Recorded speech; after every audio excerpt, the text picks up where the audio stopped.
50,000 வீரர்கள் குவிப்பு. ஈரானை சுட்டு போட்ட அமெரிக்கா.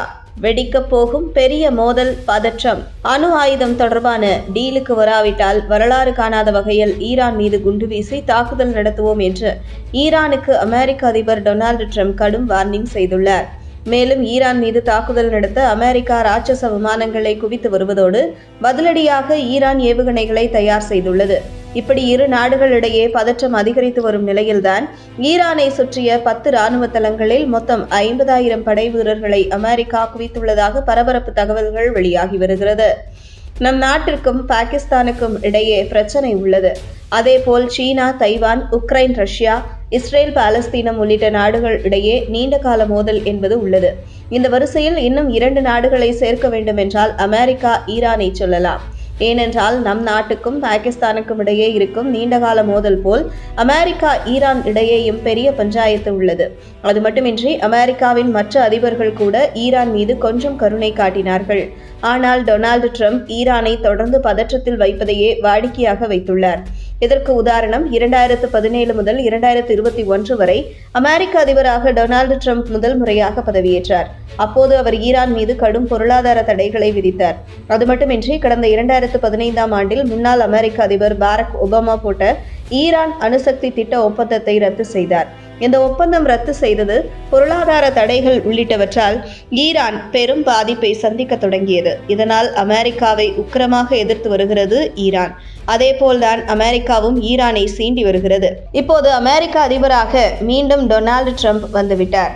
டொனால்டு ட்ரம்புக்கும் ஈரானுக்கும் இடையே தனி பிரச்சனை உள்ளது. ட்ரம்ப் மீதான கொலை முயற்சியின் பின்னணியில் ஈரான் உள்ளதாக கூறப்படுகிறது.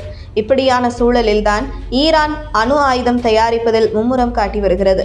ஒருபுறம் அமெரிக்கா, இன்னொரு புறம் அமெரிக்காவின் தோழமை நாடான இஸ்ரேல் என 2 நாடுகளை சமாளிக்க அணு ஆயுதம் வேண்டும் என்ற நோக்கத்தில் ஈரான் அந்த பணியை தீவிரமாக்கியுள்ளது. இது அமெரிக்காவுக்கு பிடிக்கவில்லை. ஈரான் அணு ஆயுதம் தயாரித்தால் தங்கள் நாடு மட்டுமின்றி இஸ்ரேல் உட்பட மத்திய கிழக்கு பிராந்தியத்தின் பாதுகாப்பு கேள்விக்குறியாகும் என்று அமெரிக்கா நினைக்கிறது. இதனால் டொனால்டு ட்ரம்ப் ஈரான் அணு ஆயுதம் தயாரிப்பதை எதிர்த்து வருகிறது.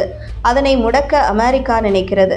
இதற்கிடையேதான் கடந்த சில நாட்களுக்கு முன்பு ஈரானின் அணுசக்தி திட்டம் தொடர்பாக அமெரிக்காவுடன் பேச்சுவார்த்தை நடத்த வேண்டும், அணுசக்தி திட்டத்தின் மூலம் அணு ஆயுதம் தயாரிக்கக்கூடாது என்பது தொடர்பாக புதிய ஒப்பந்தத்தை அமெரிக்காவுடன் மேற்கொள்ள வேண்டும் என்று டொனால்டு ட்ரம்ப் ஈரான் உயர்மட்ட தலைவர் அயத்துல்லா காமேனிக்கு கடிதம் எழுதினார்.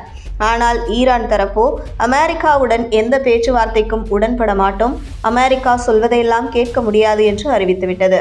இதனால் கண் சிவந்த டொனால்டு ட்ரம்ப் ஈரான் அணுசக்தி திட்டம் தொடர்பாக அமெரிக்காவுடன் ஒப்பந்தம் செய்ய வேண்டும், இல்லாவிட்டால் இதுவரை இல்லாத அளவிற்கு ஈரான் மீது குண்டு வீசி தாக்குதல் நடத்தப்படும் என்று எச்சரிக்கை விடுத்தார். அது மட்டுமின்றி ஈரானை தாக்கும் வகையில் B-2 பாம்பர்ஸ் என்ற போர் விமானங்கள் மூலம் ஈரான் மீது தாக்குதல் நடத்தும் வகையில் இந்திய பெருங்கடலில் உள்ள டியாகோ கார்சியா என்னும் பவளத்தீவில் உள்ள இராணுவ தளத்தில் அமெரிக்கா குவித்துள்ளது. இதற்கு பதிலடியாக ஈரான் அமெரிக்காவின் இராணுவ தளங்களை நோக்கி ஏவுகணைகளை தயார் நிலையில் திருப்பி வைத்துள்ளது. இதற்கிடையேதான் தற்போது இன்னொரு தகவலும் வெளியாகியுள்ளது. அதாவது ஈரானை சுற்றிய 10 இராணுவ தளங்களில் அமெரிக்கா படை வீரர்களை குவித்துள்ளதாக திடுக்கிட வைக்கும் தகவல் வெளியாகியுள்ளது.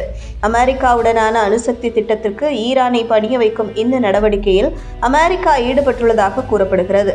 இது தொடர்பாக ஈரான் இராணுவத்தின் விமானப்படை பிரிவின் கமாண்டரான பிரிகேடியர் ஜெனரல் அமீர் அலி ஹஜ்ஜாதி கூறுகையில், அமெரிக்கா 10 இராணுவ தளங்களை இந்த பிராந்தியத்தில் வைத்துள்ளது. குறிப்பாக ஈரானை சுற்றி அந்த தளங்கள் உள்ளன.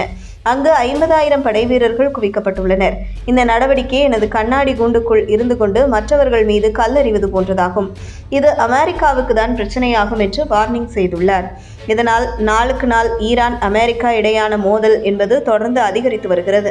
ஏற்கனவே இஸ்ரேல் காசா போர், அமெரிக்கா ஏமன் நாட்டின் ஹவுதிகளிடையேயான மோதல் உள்ளிட்டவற்றால் மத்திய கிழக்கு பிராந்தியத்தில் பதற்றம் ஏற்பட்டுள்ளது. இதற்கிடையே அமெரிக்கா ஈரான் இடையேயான இந்த நடவடிக்கைகள் என்பது மத்திய கிழக்கு பிராந்தியத்தின் பதற்றத்தை இன்னும் அதிகரித்துள்ளன. இப்போது உங்களுக்கு ஒரு கேள்வி எழலாம். அமெரிக்கா ஏன் மோதல் போக்கு உள்ள ஈரானுடன் அணுசக்தி ஒப்பந்தம் போட துடிக்கிறது என்ற சந்தேகம் வரலாம். இதற்கு விடை என்னவென்றால், தற்போது 9 நாடுகளிடம் மட்டுமே அணு ஆயுதம் உள்ளது. அதன்படி அமெரிக்கா, ரஷ்யா, பிரிட்டன், சீனா, பிரான்ஸ், இந்தியா, பாகிஸ்தான், வடகொரியா, இஸ்ரேல் உள்ளிட்ட நாடுகளிடம் மட்டுமே அணு ஆயுதம் உள்ளது. மற்ற நாடுகளிடம் அணு ஆயுதம் என்பது இல்லை. அந்த நாடுகள் தயாரிக்கவும் அனுமதி என்பது இல்லை. அதாவது ஐநாவின் அணு ஆயுத பரவல் தடை ஒப்பந்தத்தின்படி புதிதாக எந்த நாடுகளும் அணு ஆயுதம் தயாரிக்க அனுமதி இல்லை. இந்த தடை ஒப்பந்தத்தில் ஈரான் கையெழுத்திட்டுள்ளது. இதனால் அந்த நாடு அணு ஆயுதம் தயாரிக்க அமெரிக்கா எதிர்ப்பு தெரிவித்து வருகிறது. இதற்கு முன்பு வடகொரியா இந்த ஒப்பந்தத்தில் கையெழுத்திட்டது. ஆனாலும் அமெரிக்காவுடனான மோதலால் அந்த நாடு தங்களின் பாதுகாப்புக்கு அணு ஆயுதம் தயாரித்ததோடு அணு ஆயுத பரவல் தடை ஒப்பந்தத்தில் இருந்து வெளியேறியது. இப்போது அமெரிக்காவை மிரட்டும் வகையில் வடகொரியா உள்ளது. இப்படியான சூழலில் ஈரானும் அணு ஆயுதம் தயாரித்தால் அமெரிக்காவுக்கு பிரச்சனை என்பது ஏற்படும். இதனால் அமெரிக்கா எதிர்த்து வருகிறது. ஆனாலும் ஈரான் அணுசக்தி திட்டத்தை முன்னெடுக்கிறது. இந்த அணுசக்தி திட்டத்தின் வாயிலாக அணு ஆயுதம் தயாரிக்க முடியும். இதனால் அணுசக்தி திட்டத்தின் மூலம் அணு ஆயுதம் தயாரிக்க மாட்டோம் என்று உறுதியளிக்கும் வகையில் அமெரிக்காவுடன் ஒப்பந்தம் செய்ய டொனால்டு ட்ரம்ப் வலியுறுத்தி வருகிறார். இத்தகைய ஒப்பந்தம் என்பது ஈரான் அமெரிக்கா இடையே ஏற்கனவே கடந்த 2015ஆம் ஆண்டில் நடந்தது. அப்போது அமெரிக்க அதிபராக பாரக் ஒபாமா இருந்தார். அப்போது ஈரான் அமெரிக்கா இடையே ஒப்பந்தம் மேற்கொள்ளப்பட்டது. அந்த ஒப்பந்தத்தின்படி ஈரான் அணு ஆயுதம் தயாரிக்காது எனவும் ஈரான் மீதான சில பொருளாதார தடைகளை விலக்க அமெரிக்காவும் ஒப்புக்கொண்டது. ஆனால் அதன் பிறகு அமெரிக்க அதிபரான டொனால்டு ட்ரம்ப் ஈரான் இடையேயான அணுசக்தி திட்ட ஒப்பந்தத்தை ரத்து செய்தார். பொருளாதார தடைகளை விதித்தார். இதனால் கோபமான ஈரான் நடப்பது நடக்கட்டும், நாம் அணு ஆயுதம் தயாரிப்போம் என்று முடிவு செய்து அந்த பாதையில் செல்கிறது. இப்படியான சூழலில் தான் டொனால்டு ட்ரம்ப் ஈரானை மீண்டும் அமெரிக்காவுடன் அணுசக்தி திட்ட ஒப்பந்தம் மேற்கொண்டு அணு ஆயுதம் தயாரிக்க மாட்டோம் என்ற உறுதியை வழங்க வலியுறுத்தி வருகிறார் என்பது இங்கே குறிப்பிடத்தக்கது.